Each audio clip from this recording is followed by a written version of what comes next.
چونکہ میں روایت خوان واقع نہیں ہوا ہوں. آپ کو معلوم ہے کہ نقل روایت کے آداب کیا ہیں؟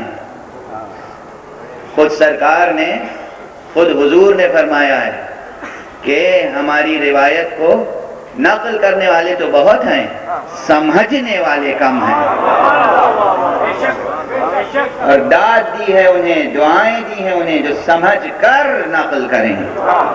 تو کوشش یہ ہوتی ہے کہ ایک ایک فقرہ، ایک ایک کلمہ روایت کا سمجھنے کی کوشش کی جائے، اور وہ ذوق پیدا ہو جائے کہ روا روی میں حدیثیں نہ پڑھی جائیں، سرسری مطالعہ نہ کیا جائے. سرسری کا کلمہ بھی کسی زمانے میں خلاف تہذیب کلمہ تھا، اور اب تو ادبی ڈکشن کا حصہ ہے. کیا ہمارے ادب کا بھی عروج ہے. بہرحال